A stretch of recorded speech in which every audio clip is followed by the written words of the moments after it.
relating to or being a method of harvesting or using a resource so that the resource is not depleted or permanently damaged. And this directly contradicts all of our objectives in mining, because what we want to do is remove a natural resource from the environment. And so I want to clarify that what I'm describing here is sustainability in the context of financial sustainability, and also thinking about the water that's flowing through these mine sites as being the sustainable resource and how that water impacts surrounding communities. And we can also think about sustainability on a time scale, so long-term sustainability of these treatment facilities. So there are countless approaches to mine water treatment, and they each have their own risks and benefits. And so what I've done here is try to lay out some different terminology to describe active water treatment versus passive water treatment and this gradient that exists in between. And active water treatment comes with typically a high cost, a lot of oversight, a lot of maintenance, and often generation of a residue like a sludge that needs to be removed from the system repeatedly. On the other end of the spectrum, passive treatment lowers the risk for those few objectives, but also requires a very tailored design, and it requires a lot of extensive knowledge and research in order to work with the existing conditions of that site. In the middle, semi-passive water treatment splits this difference, and this system works by pumping contaminated water. So this is a little conceptual diagram here. I'm showing here. I'm going to come back to this, so don't worry that you probably can't read it very closely here. But what it's showing is a saturated rock fill facility where contaminated water is being pumped into a backfilled pit, and we're relying on the natural organisms there, the native microbiology, to reduce nitrate and selenium from this water before discharging it to the surface. And so it's working with the local environment with some engineering controls in place. For a semi-passive system like this to work well, we need to have a very thorough knowledge of the native microbial communities and their nutritional needs, because we are relying on them to do the work. And so at Enviromin, we really like to emphasize the value of microbial ecology. And this is really what Katie's talk hit home on last year. So I'm just going to highlight a few of these concepts today. Sorry, my little redox tower got cut off there at the bottom. But what this is showing are several of the transformations that microorganisms can mediate here. And it's going from a high electron potential to a low electron potential. And this transfer of electrons is how microorganisms gain energy. They've been doing these transformations for billions of years. They're really good at it. And it'd be hard-pressed to find an environment where there aren't microbes directly interacting with their substrates and their rock that exists there at that site. And so at Enviromin, we believe that if we can understand and work with this native microbial ecology, we can get the microbes to work for us. So you can see some of these metal transformations might be contaminants at different mine sites. You see manganese and arsenic.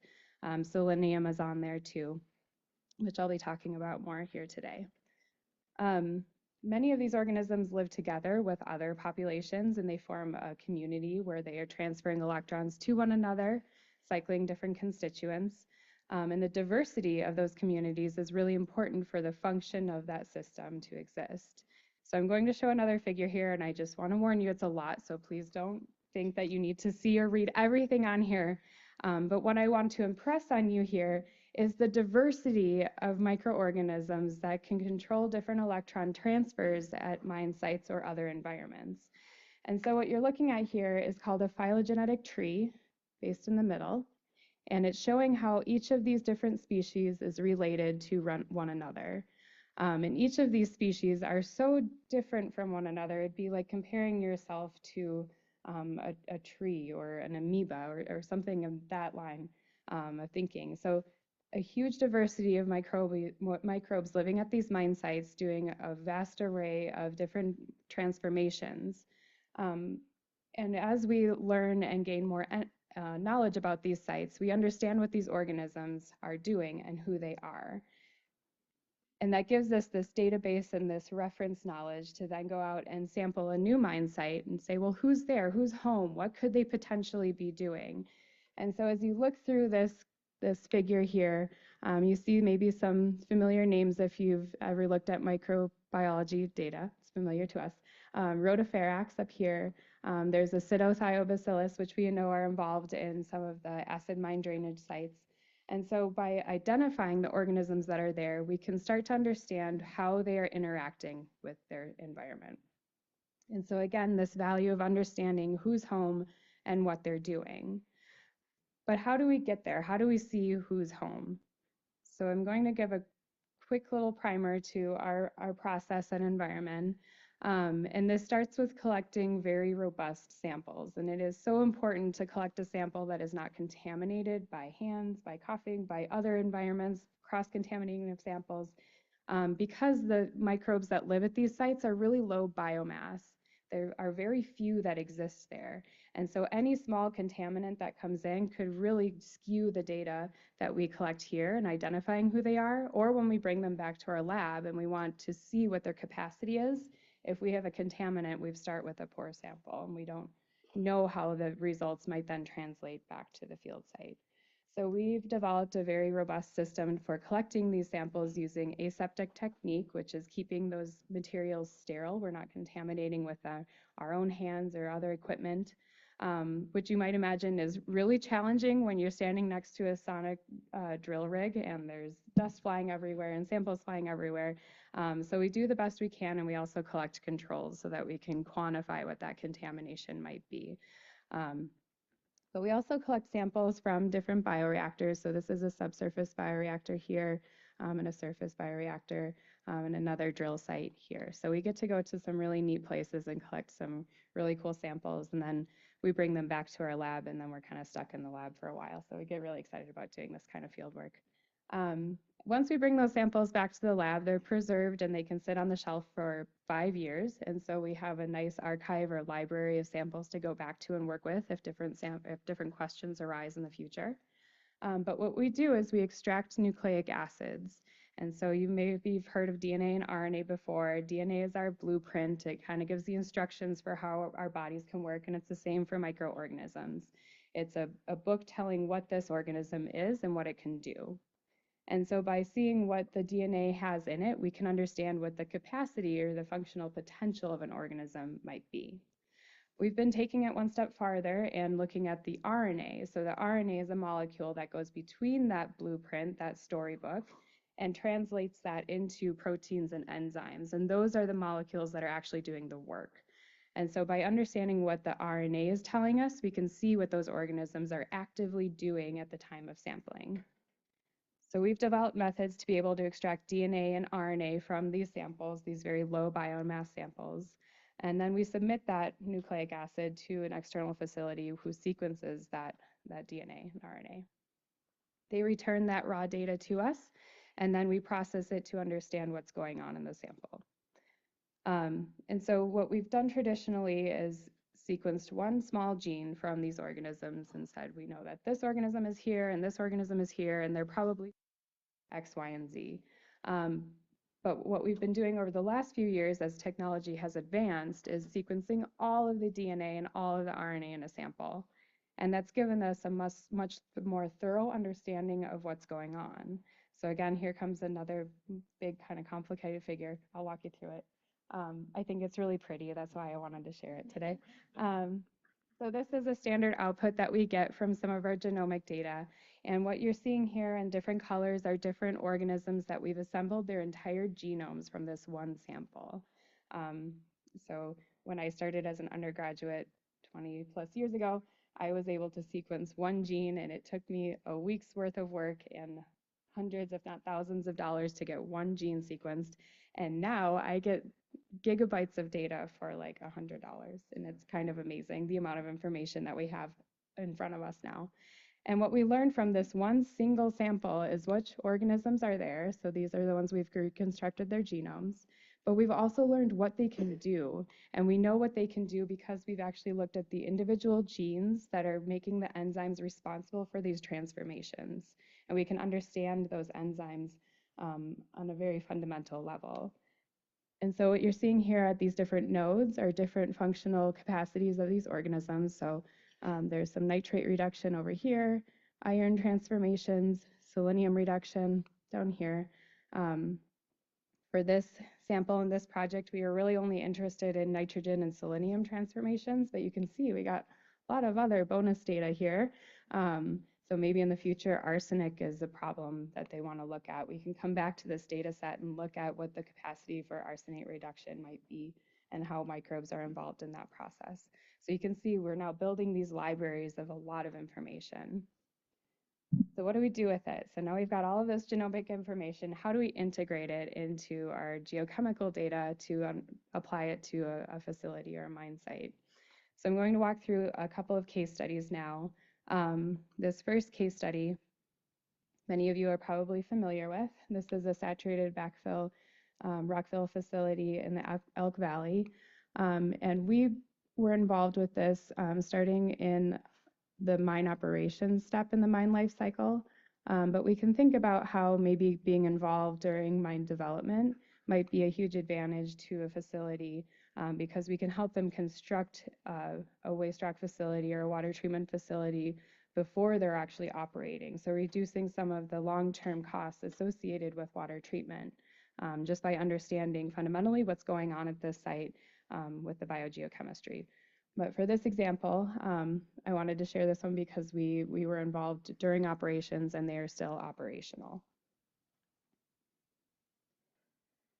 Okay, so again, many of you are familiar with this location. This is the Elk Valley, and it's delineated by this white boundary here.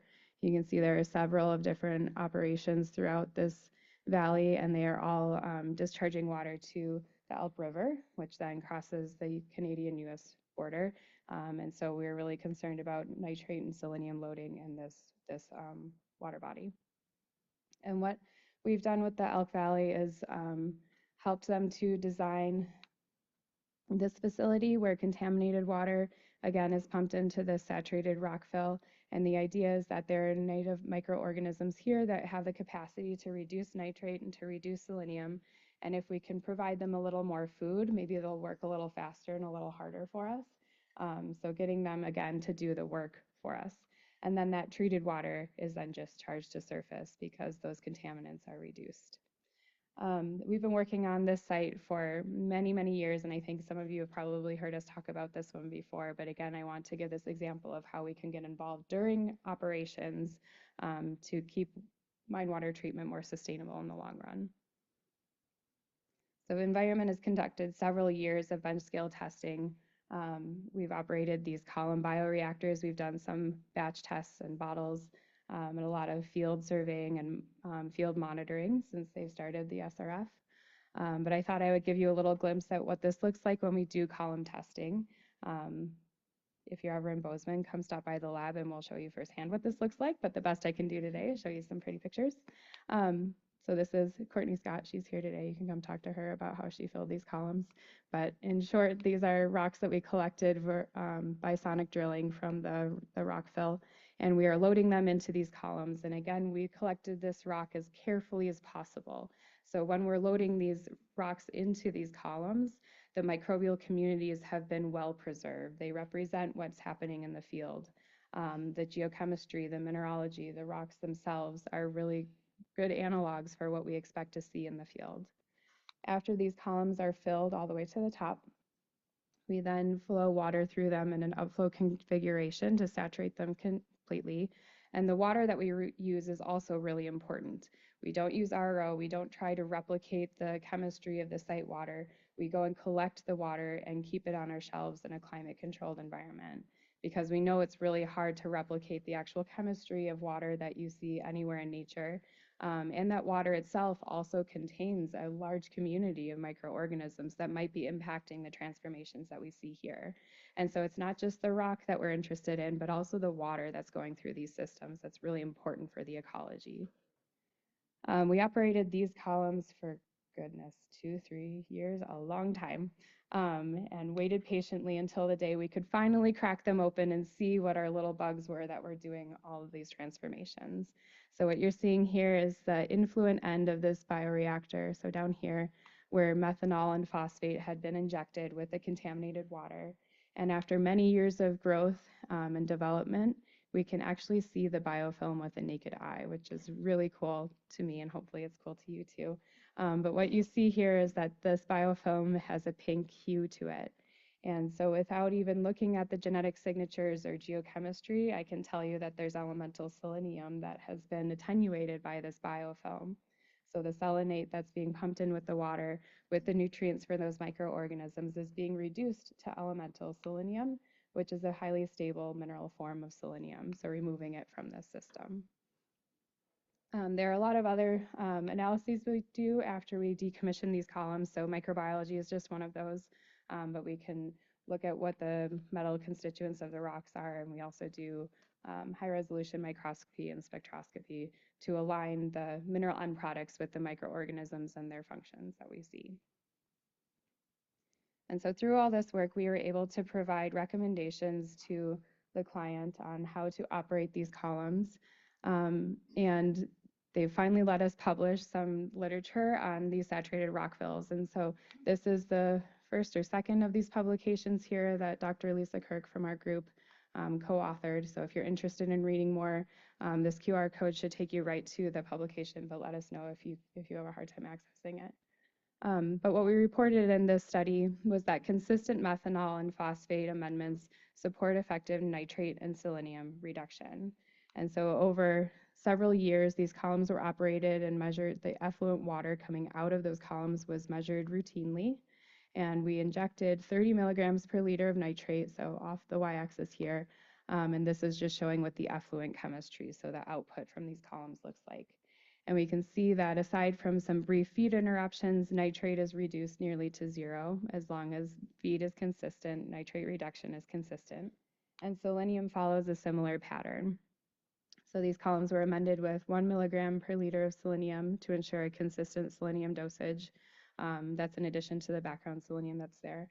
And the feed interruptions here match what we saw with nitrate. So aside from when these communities were not receiving a full dose of methanol and phosphate, we had nearly complete selenium reduction throughout this testing as well.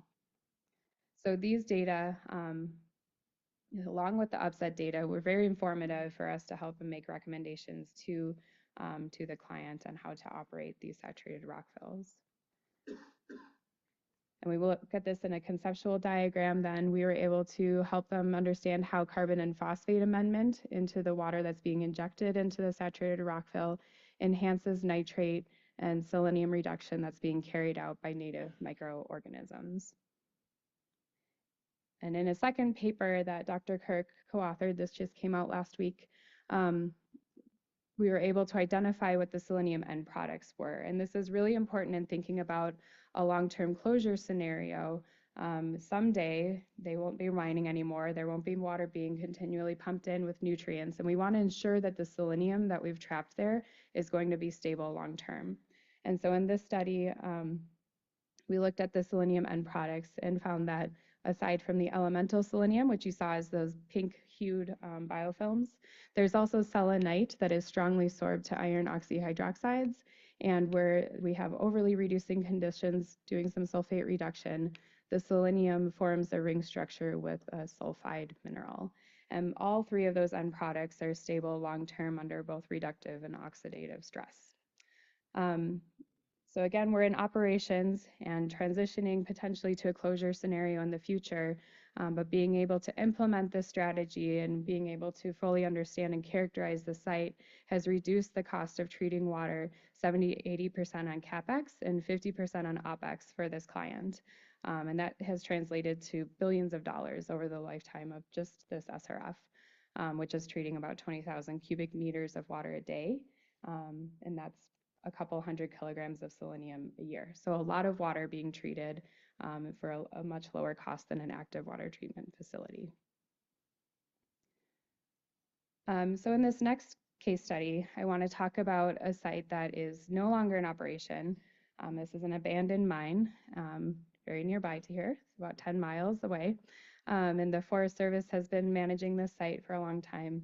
I want to recognize Sunny Thornborough. He's not able to be here today, but he's been doing a lot of the work here, leading this effort with support from Tetra Tech. So I'm not sure if Jim Moss is here today, but he's been incredibly helpful in getting us started on this project. A lot of the background data that you'll see is from Jim's work. Okay, so the Beale Mountain Mine, again, many of you are probably familiar with this site, about 10 miles away, was a gold mine that operated until the late 1990s by Pegasus until they went bankrupt. And the Forest Service has since taken over reclamation efforts and was responsible for our final mine closure. And these are some of the facilities. So it was a gold mine, so there's a heap leach pad here that we are not involved with this remediation effort. But what I want to focus on here is the main pit. The south pit was also mined, and waste rock from both of those pits were backfilled into the main Beale pit and piled in this waste rock facility of Gradient. Selenium leaching from the waste rock has become an issue at the site. Right now, the water that is coming off of this waste rock facility is collected into a piping system that then goes into an infiltration gallery along German Gulch because the selenium concentration is too high for discharge. And so what we were brought on to do was to evaluate the feasibility of pumping this water into the pit. The water table in the pit is only 5 to 10 feet below surface, so it's saturated. And sets up a potential saturated backfill that could be used to treat the water of selenium from this waste rock facility. But there are some challenges here since it's not an operation. We're relying on the natural environment. And one of those challenges is the fluctuation in flow seasonally. So we have high flow during spring runoff and then low flow in the fall and winter. And that varies by at least an order of magnitude. And so I'm looking at two different sites here. This is spring 10A, a natural spring that's been overlain by waste rock, and then the tow drain that collects that. And then this is the waste rock drain down here that collects water before it's going into this infiltration gallery. So we can see the seasonal fluctuations in flow there. And selenium follows a similar trend.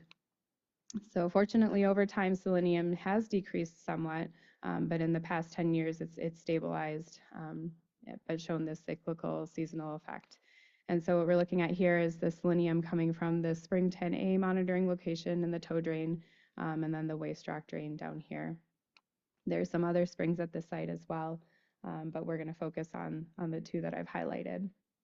And so the Montana DEQ limits for chronic and acute exposure, as well as the human health risks, are both exceeded by the selenium concentrations coming out of the spring.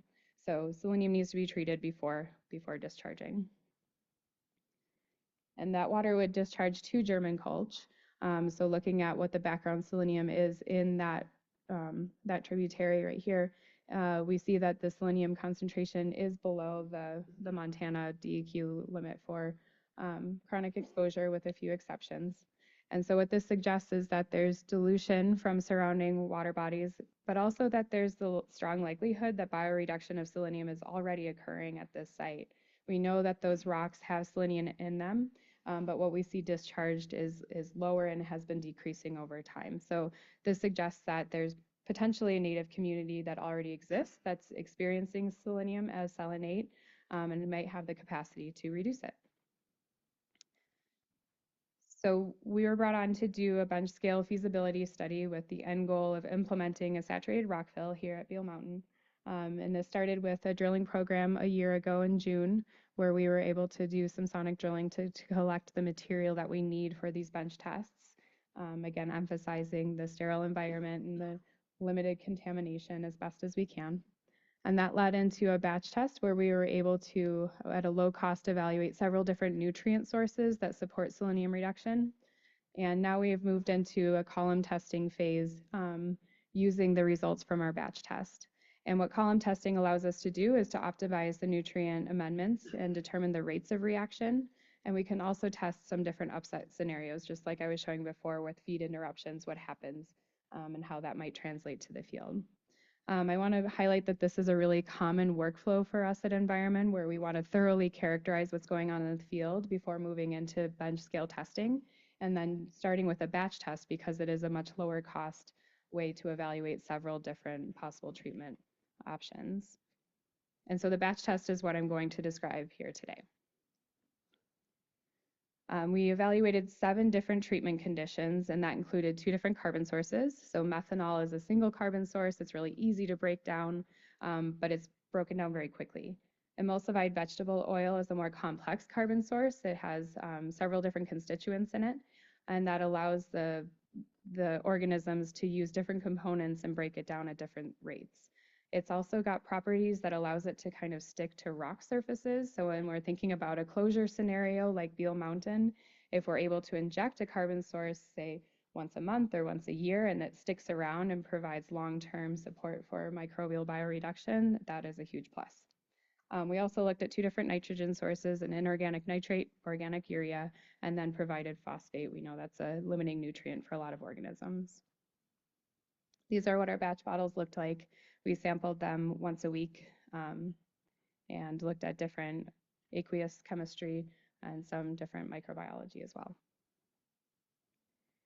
And what we saw was rather surprising.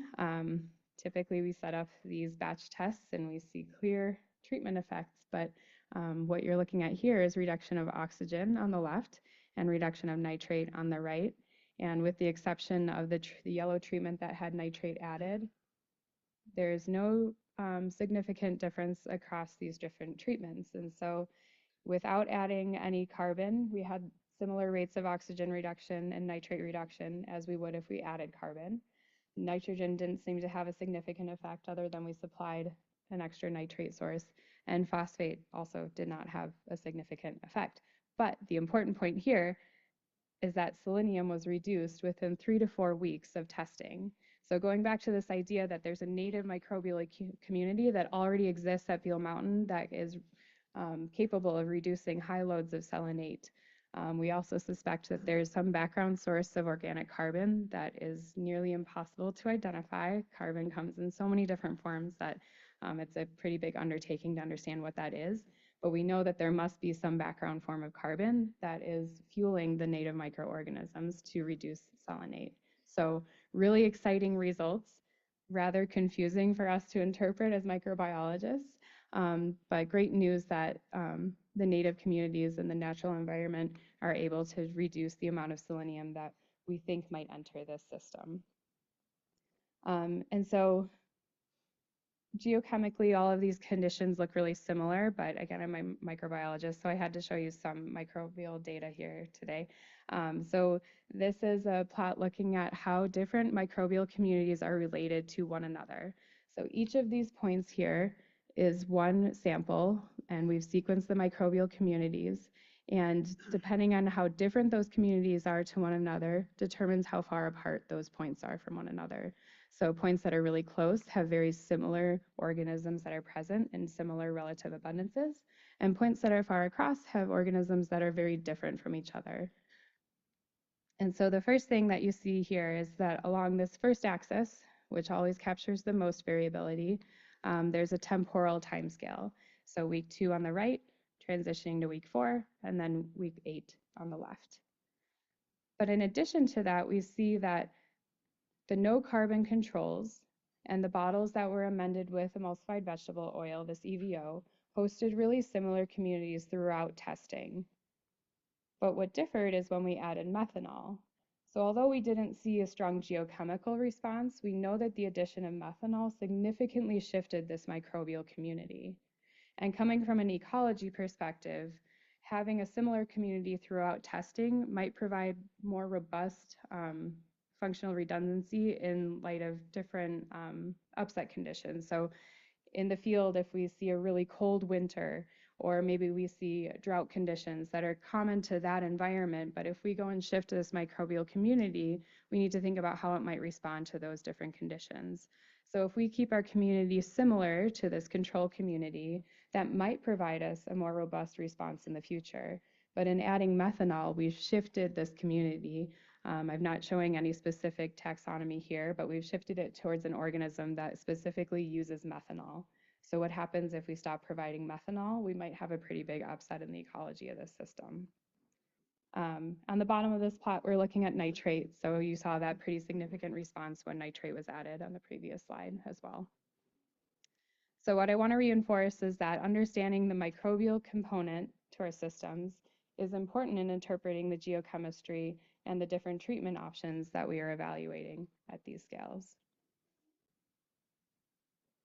So to summarize, I've shown you a couple different case studies of semi-passive treatment for selenium and nitrate, and they both showed the capacity to reduce those constituents using the local rock and water and the native microorganisms. We've had to do extensive biogeochemical testing and knowledge of the local environment, the local ecology, to understand how those systems are going to work. And in doing so, we learned that these two systems have different requirements, and therefore we recommend different treatment options, even though we're treating the same constituent. And those both have required thorough field and lab investigations, which are essential for the success and the sustainability of these different treatment options. So thank you for listening to my microbiology early on a Wednesday. I'm not sure if we have time for questions. A few minutes, yeah. Happy to answer anything or talk to you after the talk too.